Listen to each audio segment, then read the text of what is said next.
as healthy as you can be while still having COVID. And his wife is also well. And we expect him to be back in the office probably tomorrow already if everything goes well. So once again, I apologize that you're stuck with me again. But this time, we have more people here who can help answer questions. So I'm going to pass the microphone down and ask everybody to introduce themselves, say who you are, and just a bit about yourself. Hi, I'm Gil Reed. I've been a member of the church since early 2000s. I've served in a number of different roles with the church, and I'm also known as Lynette's husband for those of you who don't really know me. Jim Lelio, been members here since 2001, raised our children in this church, and my wife and I still attend. My wife Erin and I. Thank you. Rhonda Bourgeois. I've also been here for quite some time. I joined the church in 1998. Raised both my kids in the church, and it's been a big part of our life. Looking forward to having the discussion today. Thank you. I'm Dan Hannon, and I've been here since 1991. And I'm sitting in for Jeff. I am a poor substitute for him. Well, we're not sure we'd agree with that, Pastor Dan, but we're really glad that you can make it today. We're going to be throwing out some questions, and I'm just going to ask the panel if there's a question that they feel they'd like to pick up, they're going to pick it up. So instead of directing questions to the panel, they'll just pick them up as they go. First question we have here this afternoon is, why are churches leaving the United Methodist Church? For 3 points.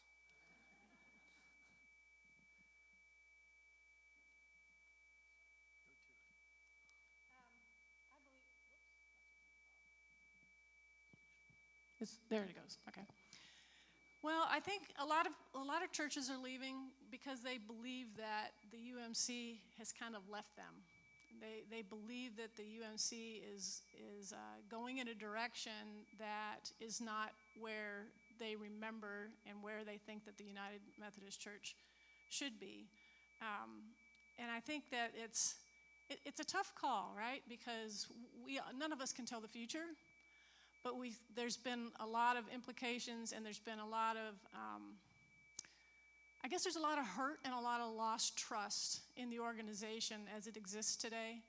And I would say that there's a belief that in order to stay who we are and to go and to stay in the traditional Methodist Church, that we need to do something different.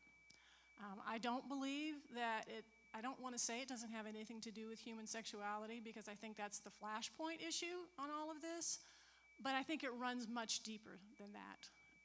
And I think that that's the primary reason, is because it's a true belief of many people that the focus of the United Methodist Church has fallen away from our base beliefs and has become more about cultural beliefs. And so it's about sticking to who we are.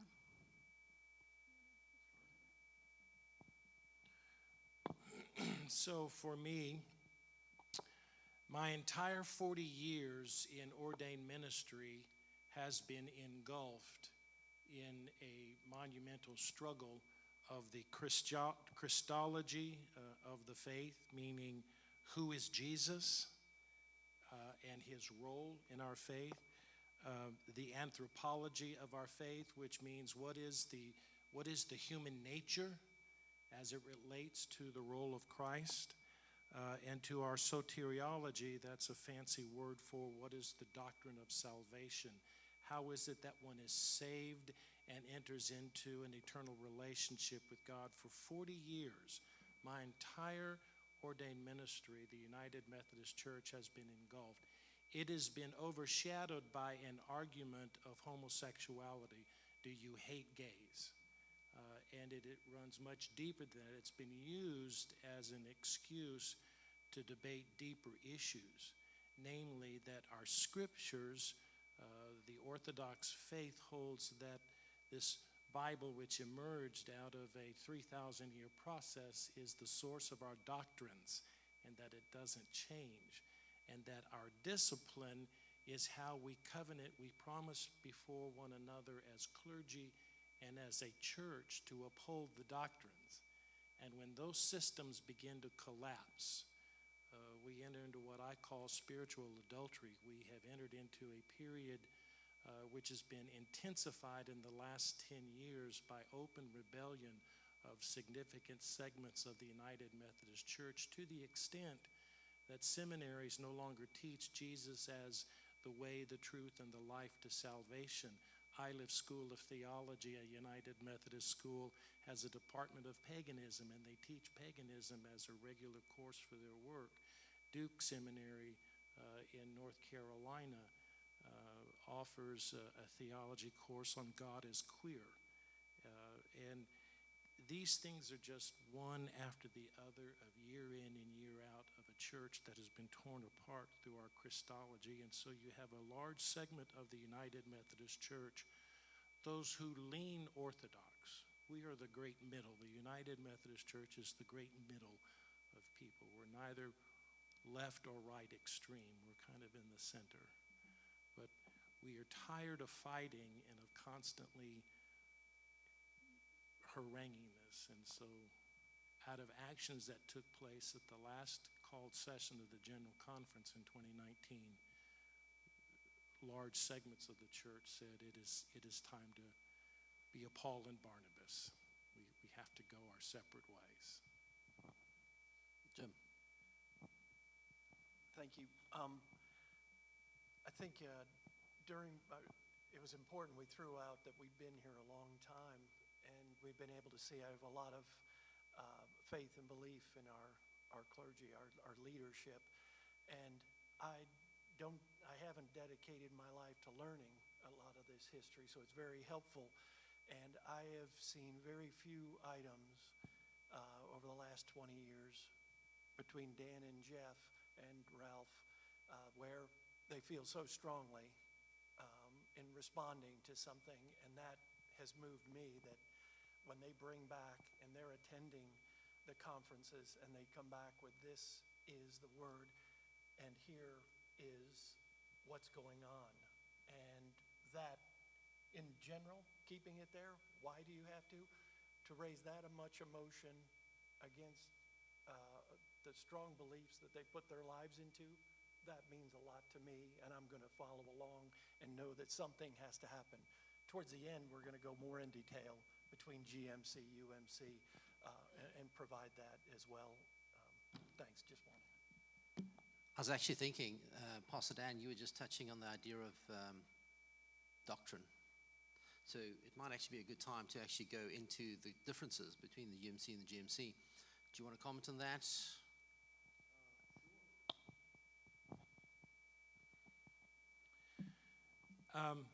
The articles of religion that are in the book of Discipline, the Discipline is the structure of the church, were first written by John Wesley in 1784 for the creation of the Methodist Episcopal Church in America.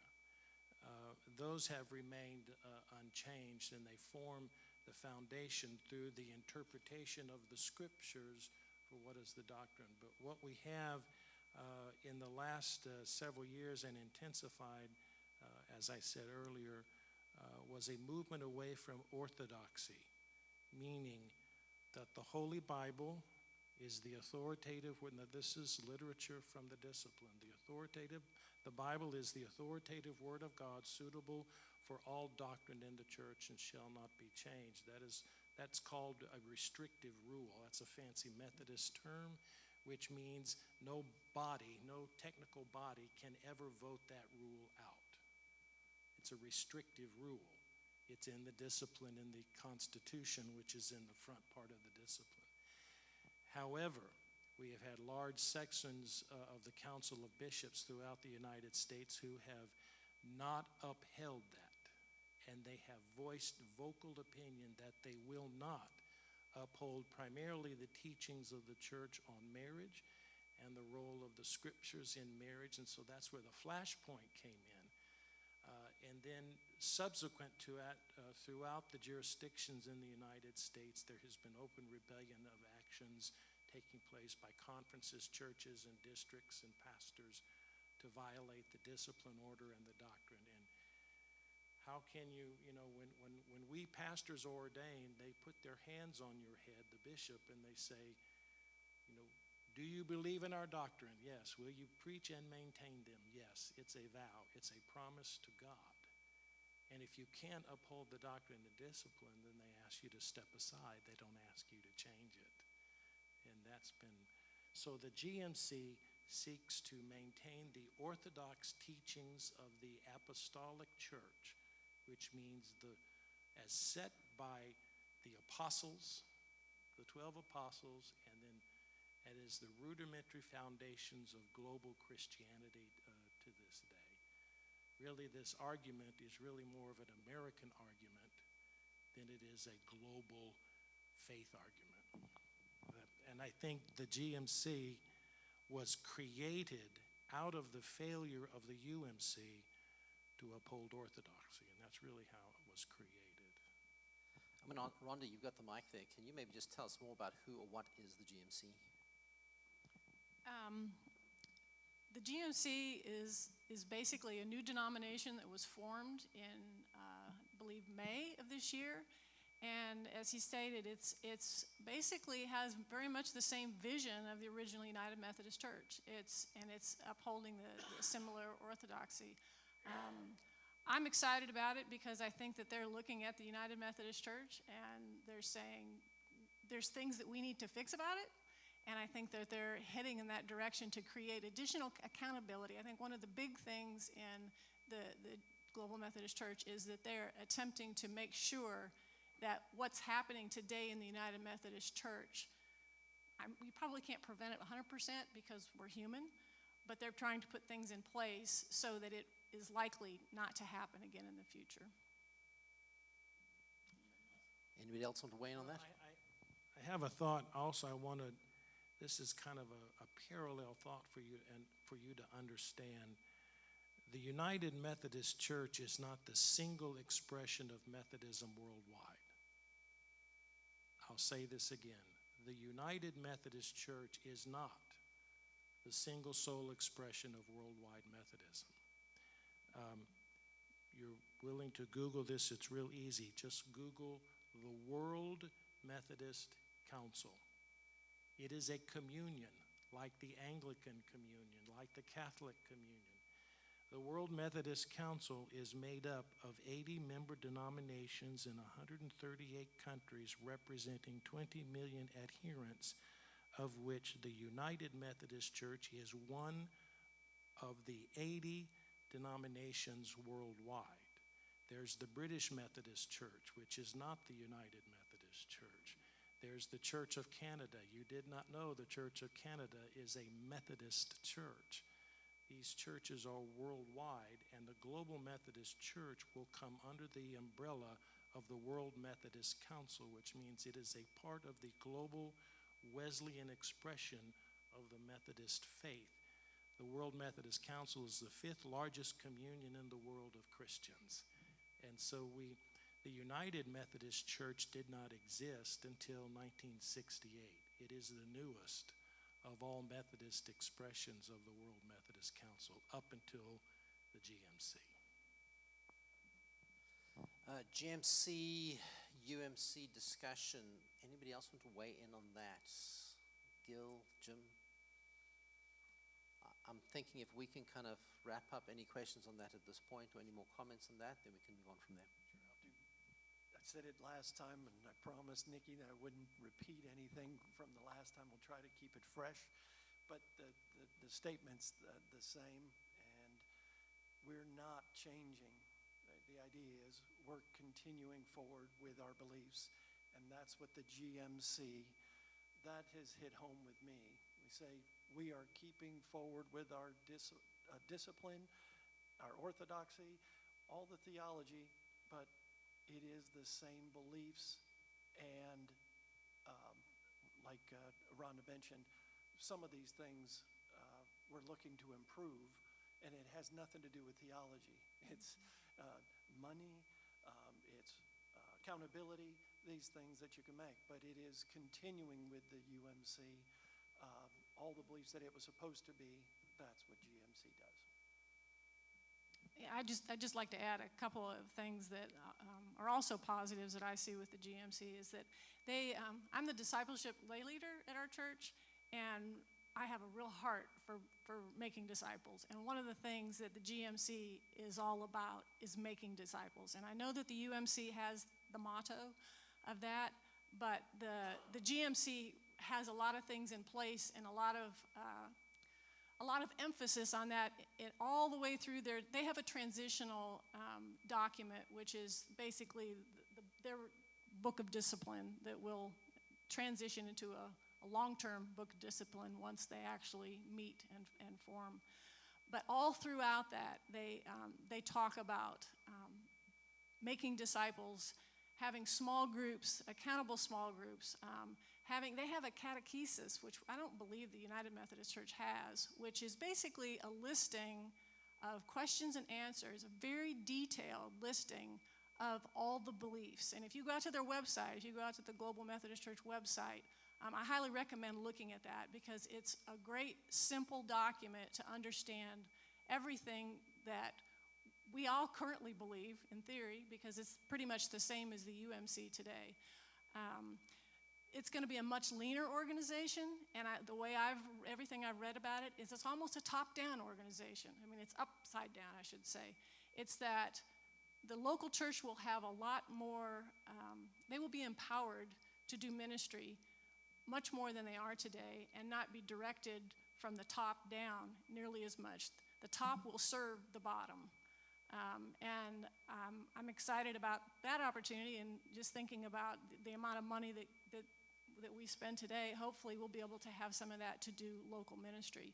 The last thing that I'm very excited about is that they have a huge emphasis on church planting. And again, because it's not as much top-down as it is today, it's going to be more locally inspired and inspired through the Holy Spirit of people. If somebody has the inspiration to plant a church, they will be empowered to do that. That's really different than the way things operate today. Another exciting part of that is that Asbury Seminary has actually partnered with the Global Methodist Church and will be funding and resourcing and actually providing pastors to help get that initiative going. They actually have started a new certification at their seminary to have young pastors specifically certified to be able to plant new churches. So to me, that's a very exciting happening. So with that, a question was asked that came to us is, what message do we as a church send, say, to the LGBTQ community if we join the Global Methodist Church? What is the message we're sending?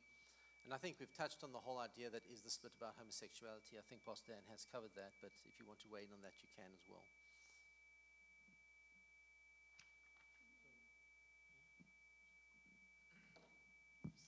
My comment would be that when people come to our church, we embrace them and welcome them to our church. And that's not going to change. I mean, I think we've had a reputation of people coming to our church and visiting our church and feeling welcomed, regardless of their past or where they're at in their life today. And I see that not changing, and something that we will continue to pursue as we look to welcome people into our faith community.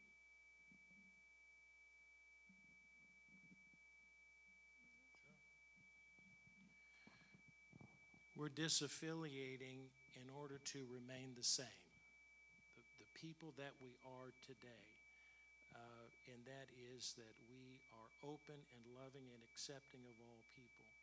In my 40 years of ministry, every Sunday I would give the open invitation to membership. And I would ask two questions. Have you faith in Jesus?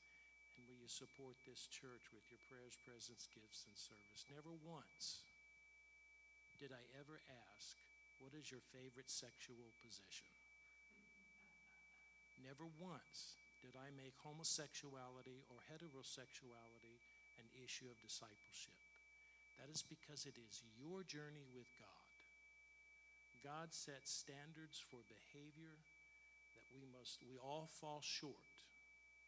We all fall short of the grace and the glory of God. And He provides a means by which we try to grow into that.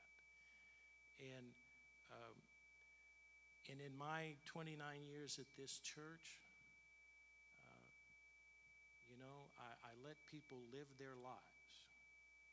Did I have professing homosexuals in leadership? Probably. Did I know it? I don't know. They never made it an issue with me, and I never made it an issue with them. Did I hire homosexuals on our staff? I don't know. That wasn't a part of the interview. Can you do the job? Are you called of God? I'll let you discern how we were as a people, and I'll let you discern how we are as a people right now. Because part of this question is a reflection on you. And we are all loving, we are all accepting, and we have all fallen short of the glory of God, and we all try to live. And we all fail.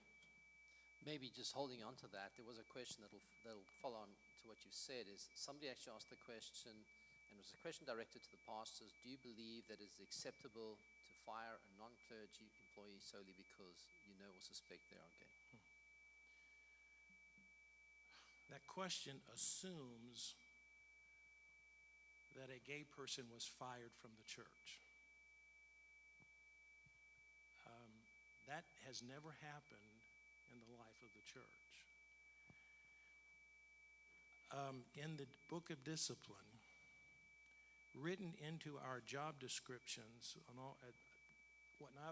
up until 2019, written into our job descriptions was a moral ethical code based on the moral ethical code of the clergy. And in the Bible it says we are all a part of the priesthood of all believers, and so the standard for clergy is the standard that we held for all employees. And I read from paragraph 304, this is written for clergy. To this end, as a clergy, do you agree to exercise responsible self-control by personal habits conducive to bodily health, mental and emotional maturity, integrity in all personal relationships? Will you maintain fidelity in marriage and celibacy in singleness, social responsibility, and will you grow in grace and knowledge of the love of God? The key phrase I want to point out is fidelity in marriage and celibacy in singleness. As a clergyman, I am required to be faithful to my wife. That's fidelity in marriage. And if I am not, the church is about moral living. It's not about making widgets. We don't make widgets. Our business is growing moral, ethical people based on the teachings of Jesus Christ. And so how we behave is a measure of who we are. And single people who are in ministry must be celibate. It is a requirement. And so the requirements held for clergy are the requirements we held for all staff members. If a staff member is running around in an adulterous relationship, that's a problem. And if a single person on staff is promiscuous, that's a problem. Because our business is about building healthy relationships, one with another and one with God. Do you see, we're not a manufacturing concern. We are the church of Jesus Christ. Having said all of that, that's why we have a PPR committee to help people deal with problems who are on staff. And we all have problems. We're human beings. Thank you. I'm going to change gears a bit on this thing. A couple of just practicalities that somebody wanted to ask. Things like, will there be a change in the way the leadership is structured in the church? Will there be a leadership? Will that change?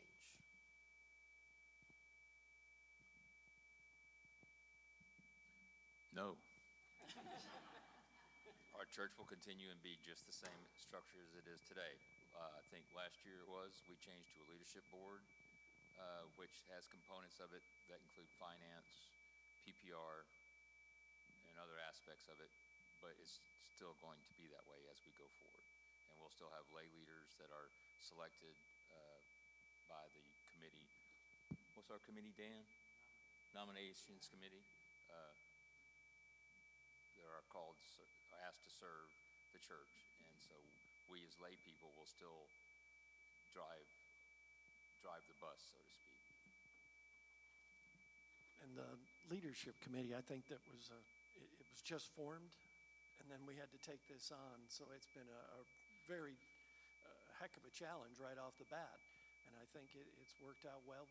The leadership committee is the one that held the vote, said to move forward in the path that we're talking about here, and they've made that. We've followed.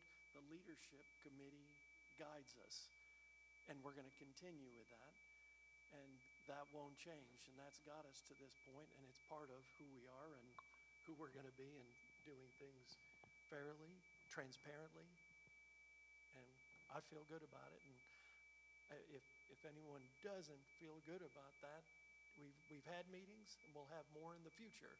So continue to be part of the church as we make these challenging decisions. This is just the latest one.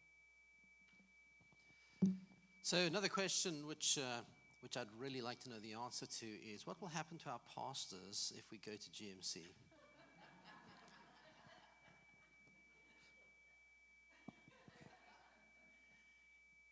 Well, each pastor is discerning for themselves where they want to land and where they need to land. So at this point, I don't think we can necessarily say. I know that Jeff has stated that he will go to the GMC, but I know that our other pastors are still in a period of discernment, unless he wants to say anything more about that.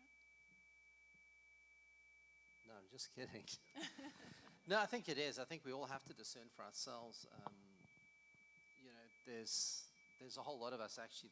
We have deacons in the church, we have elders in the church, we have retired clergy as well. So it's something we all have to consider ourselves. For me, I'm still obviously discerning as well. I've got a pretty good idea of which way I'm going as well. But it is one of those things that we kind of, I've just said to people as well, I think our priority is to see that the church is well transitioned, the people are well looked after, and then we're going to have to see where things fall from there and take it from there. But the leadership board's been very good with us, been very gracious to us. People have been very supportive, and I'll just say thank you for all the support from the congregation as well. This is not easy. I see we have another retired pastor here as well, elder, and so we have quite a few people that are in this process. I think we probably 5, 6, maybe more, that are thinking about how this all works out. So I'm retired, and I am in what's called the retired status. There are 3 statuses within the office of ordination. That is probationary, full elder, and retired. I'm in the retired status, which means our pensions are fully funded, and we are retired, and it doesn't change that. And so where we land is really not affected, but my affinity is to the Global Methodist Church, and my support goes in that direction. I will tell you, so that you will understand, 15 years ago, we had an agency in the United Methodist Church called the General Board of Pensions of the United Methodist Church. It went through a bylaws structural reorganization 15 years ago. It eliminated the name United Methodist, and it is today known as WESPATH, meaning the Wesleyan Path of Faith. 15 years ago, the Board of Pensions knew this was coming. This is not anything new.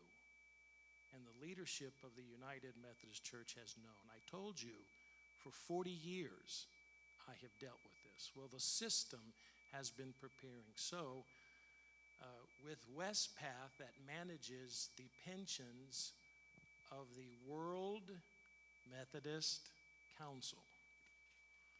Okay, the GMC, if you're in the corporate world and you worked for Shell Oil and you left Shell Oil and you went to Chevron, you would take a lump sum withdrawal of your pension from Shell and you would place it into the pension system at Chevron. Well, Westpath has done the same thing, except you don't move the building. You just change the name of the account. Westpath has set up and has in place all the mechanisms for the pension program for clergy who join the Global Methodist Church, just as the United Methodist Church. Do you understand what I've just said? If a church goes independent, that becomes a problem for the clergy, because you'll have a lump sum withdrawal and then you got to do what you want with your money. But for our clergy who go into the GMC, they are fully funded into the pension program that United Methodist clergy have right now. That's because this has been in the works for a very long time. Especially when the Board of Pensions changed its name, you knew what was coming. Or,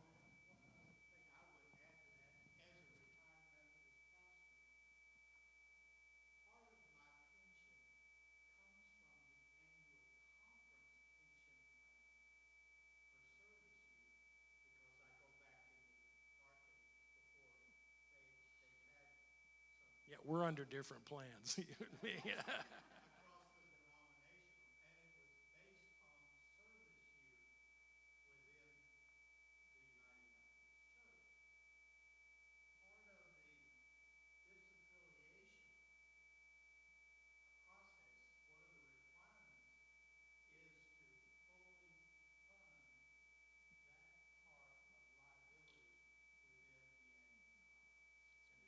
And that is taking place.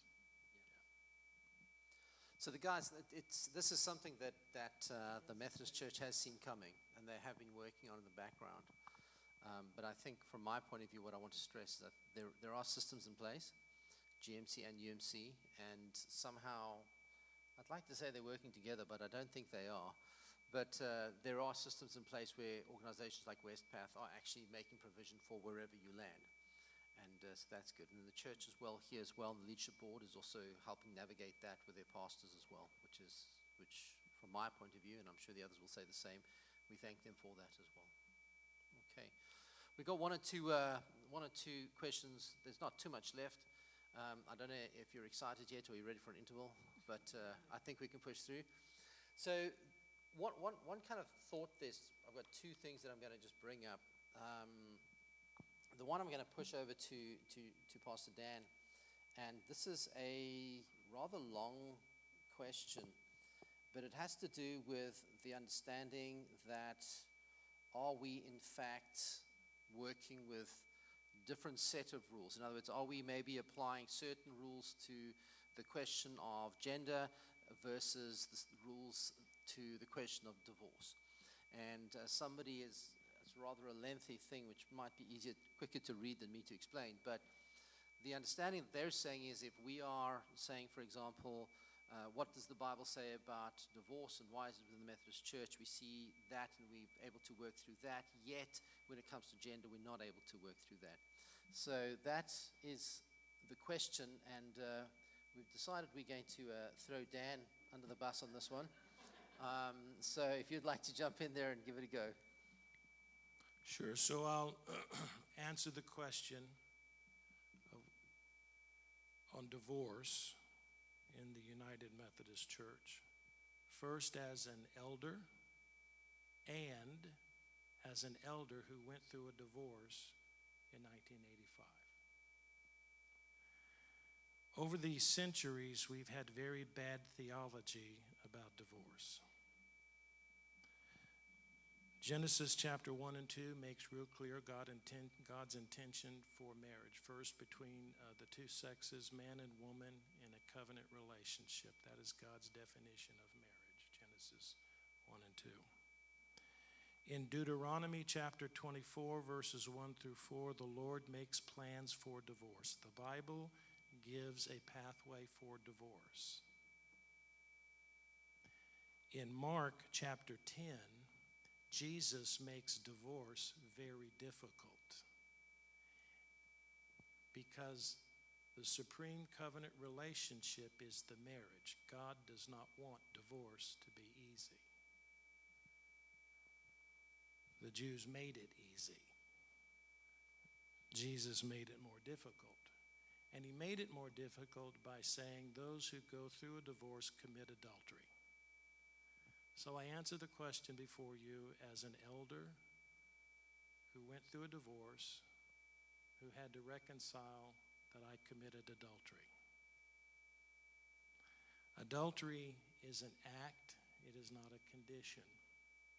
The scriptures in Mark 10 says if you remarry, you commit adultery. So I was very careful. If I were to remarry again, it would have to be in a relationship of extreme covenant commitment because God doesn't make it easy. While I was going through my divorce, I went to the Bishop Ben Oliphant, and I confessed to him that I was going through a divorce.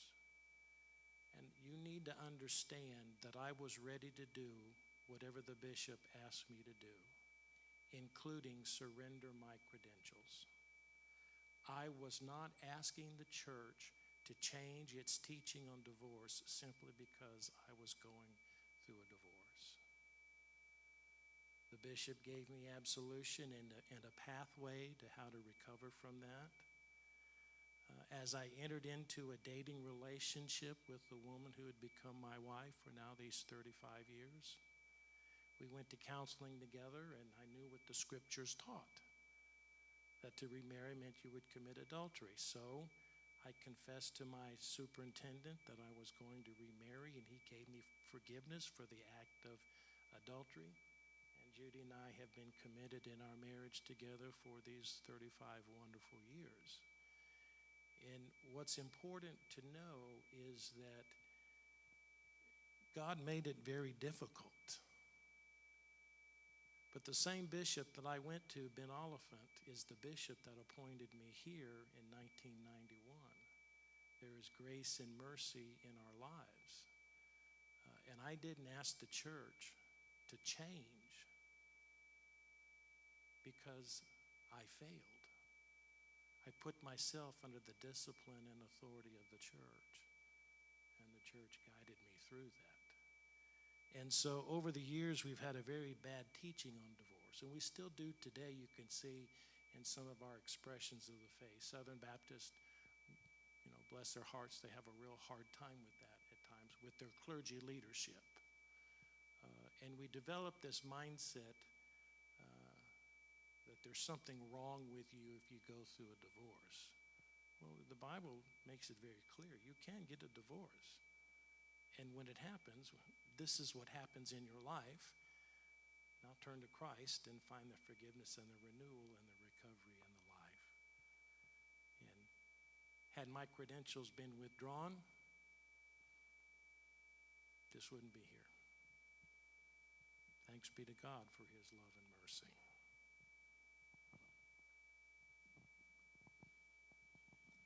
Thank you.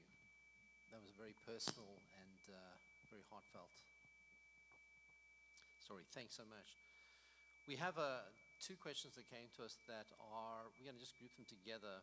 And that's this idea that essentially they're saying, have we in fact, as a panel or as a leadership, as a church, has it been a fair and informed process that we've taken? And some people are asking, and I think it's good, we need to ask the right questions when you talk about this.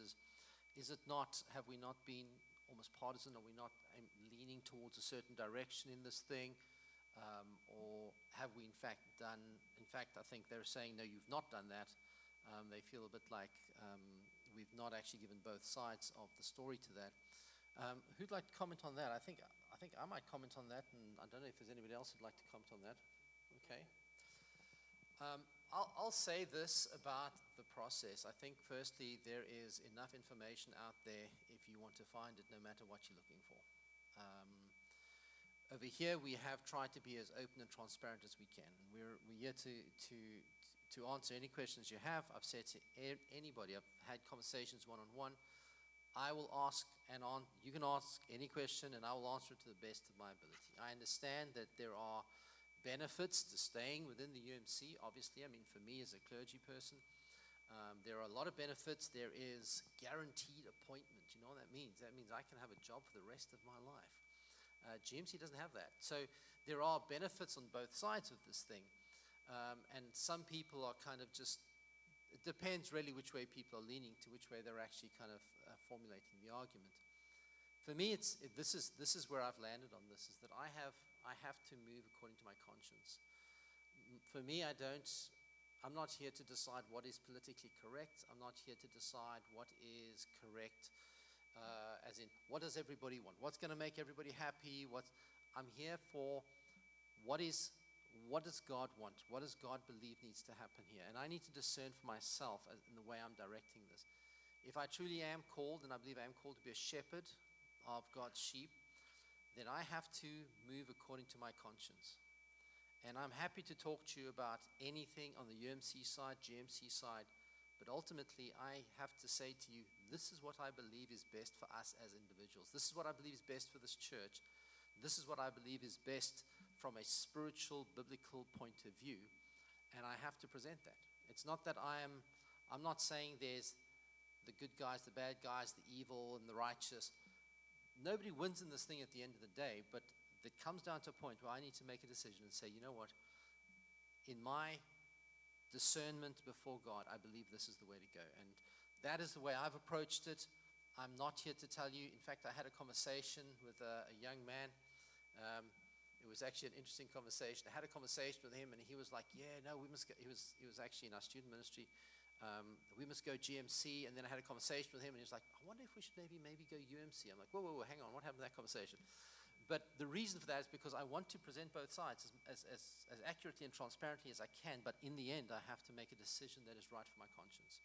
That I believe one day I've got to stand before God and say, I did the right thing. And that is a decision I have to make today, so that one day I can stand before God with a clear conscience. Thanks. The only thing I'd add is that I brought up earlier about Dan and Jeff, their strong feelings in this. I would never ask them to give me a counterpoint on something they don't believe in, or provide me, well, why don't you tell me more about this? And it's not in their belief system. I'm not going to ask them to give me both sides of an argument. And on this one, the passion they have and the history and the theology that they presented, they're my shepherd. They're this church's shepherd. They are guiding us. I wrote it down. Ralph, you said, ensure members are well cared for. That's what a shepherd does. And I wouldn't ask them, but they also, and this is my view, and I've been part of many of these events the last 6 months, no one has turned down if someone wants to bring up the other side or wants to share and offer a time to talk about it, they are not going to participate on the counterpoint. This is the view. They've been very strong in that. I support that 100%. If somebody wants to get people together and talk about something else, bring up those ideas. Go to it. That has not been stopped. So I think it's a non-issue that just keeps getting brought up to go ahead and muddy the waters personally.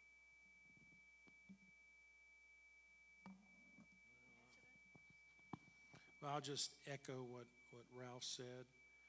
You know, the way that I looked at it is an analogy. If a political party decided it wanted to do away with the Bill of Rights in our Constitution, I hold the Bill of Rights as sacrosanct and sacred to who we are as citizens of the country. It would be impossible for me to debate or to take the argument of doing away with them. I translate that to the doctrines and disciplines of the church. I've spent 40 years of my life upholding the scriptures and the discipline, and it's like Ralph said, it's not my place. I know also that Pastor Jeff, in his infinite wisdom, approached people to speak on the other side, and they refused.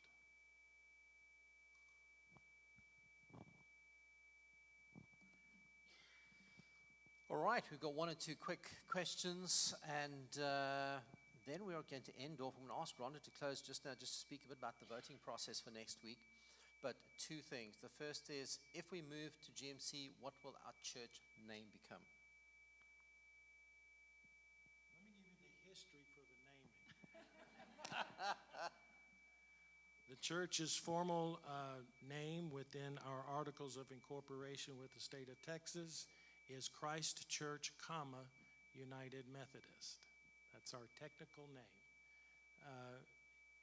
We were named after the one and only church ever founded by John Wesley in the continental United States, and that is Christ Church of Savannah, Georgia. John Wesley is a graduate of Christ Church of Oxford. The name Christ Church was pivotal to the life of John Wesley. And so when I was called to plant this church, I wanted to use the name of a church that was the name John Wesley would have picked. And so what follows the comma will be up for you to determine. I'm actually just going to leave it with Rhonda at this point, because you can comment on that if you like. But Rhonda's also got some stats to share with us. Somebody wanted to know how many churches in our conference have left the UMC. And then I'm going to ask her just to finish off by telling us about the voting process. As of a couple days ago, there's a number of churches voting today also, so these numbers will be changed. But there are approximately 600 churches in the Texas Annual Conference, 598 to be exact. And half of them are actually in a period of discernment, or they've completed their discernment. So 300 churches are in that process or have completed it. There's 114 that have voted already to disaffiliate from the United Methodist Church, and there are 59 that are still in discernment to affiliate, or 59 have affiliated with the GMC, and there's 42 that are still in discernment to affiliate with them. So you can tell that the Texas Annual Conference is one of the on the leading edge of this. I know that in North Texas, Conference, they have a large number of churches, but there's a lot of other areas of the country that are kind of behind us, and I think kind of watching what happens here right now. So as far as the voting process goes, we will basically have a number of lines. Will be segmented stations in the commons, so that we'll have them alphabetically so that we don't have too many people backed up. We've got about, we'll have between probably 370, 380, up to maybe 400 people. I think we've got 370 so far that have registered. So we want to make sure that it doesn't take too long, so we'll try to have enough stations. You'll walk up to a station, much like when you go into a voting to vote, you'll sign your name and you'll get a numbered ballot. And that numbered ballot will be tied to you so that we can make sure that we don't lose ballots. Now, they'll be kept separate from, the ballots will be kept separate from the sign-in, so there won't be people comparing to see who voted for who. It's really just from an auditability standpoint, so that we can make sure that we don't lose ballots or have people replicating ballots and things like that. So we'll enter into the ballots, actually have two separate resolutions on them, one for the disaffiliation and one for the affiliation. Jeff Olive, our district superintendent, will lead the session, and he'll call for a vote. At that point, nobody else will be allowed in to vote, and everybody will place their votes and put them into ballot boxes, and then the votes will be polled and tallied. They'll be tallied by our lay delegates and representatives from the church, our business administrator, and the accountant will be actually overseeing the count. So hopefully it shouldn't take too long, because it's a fairly simple vote. You'd be able to stay and have, I think, coffee and water and stuff for a few minutes, but we're hoping that it won't take more than an hour, hopefully a half hour to get it resolved. So looking forward to seeing everybody there. Make sure if you haven't already registered, we will not be registering people that day. So anyway, that, Are there any other questions Any- on the process? the vote is at 3 o'clock. 3 o'clock. The doors open at 2, and so you'll be able to start coming in and getting your ballots at that point. And the results will come out same day. Basically, we just say take half now, have a coffee, and come back, and then we'll get the results. So by this time next week, we should know the results. I know. In the sanctuary.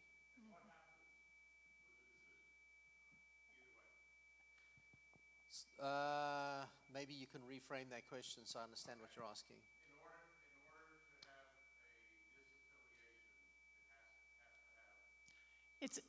It's a Correct. 2/3 vote on the disaffiliation. It's a majority vote on the affiliation. So that's why it was the two votes are. Yeah, if there's a vote to stay with the United Methodist Church, obviously we wouldn't have the second vote wouldn't matter, right?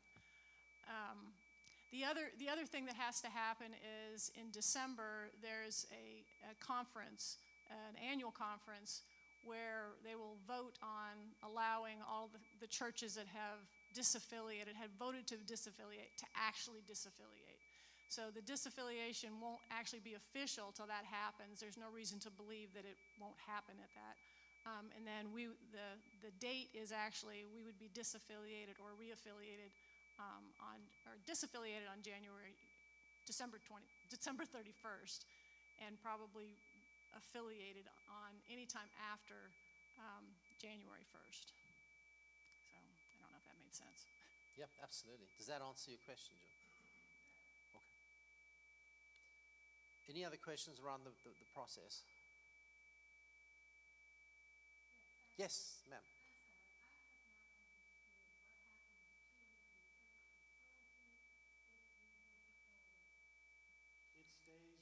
It stays with Christ Church. So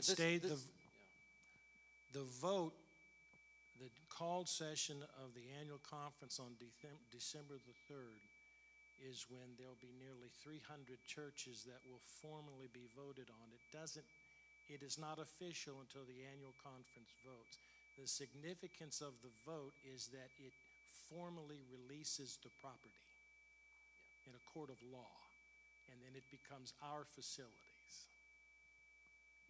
They remain with the church. And then paragraph 2553 spells out the technicalities, but it remains, and then it becomes an asset of the GMC. The whole conflict that we're dealing with actually has to do with property.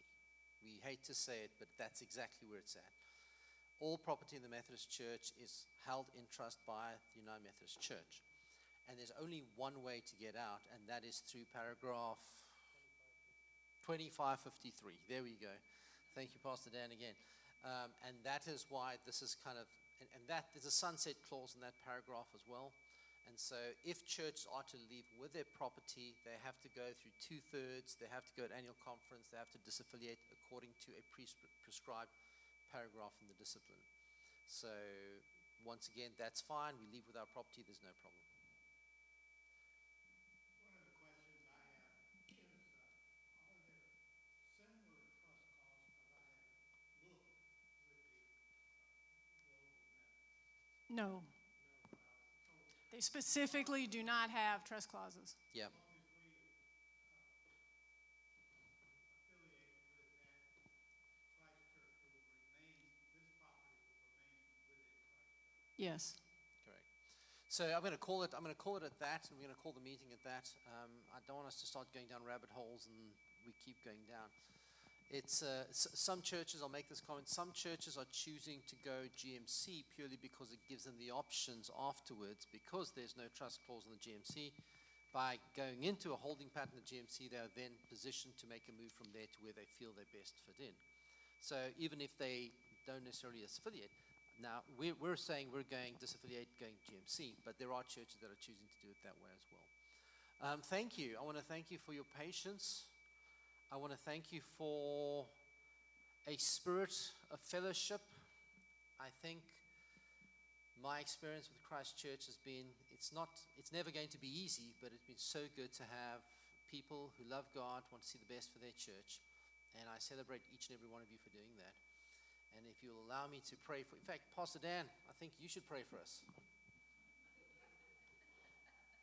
We need to get as much work out of you as possible today, if that's okay. I work for free. Into your spirit we've gathered into this room. Without your spirit we would not exist. We are grateful, Lord, for your benediction upon us. So fill our hearts continuously with your presence, that as we leave forward from this place, we may always be a people that reflect your love through the power of your grace and forgiveness. We gather together in Christ's name, and it is in his name that we shall depart. Amen. Amen.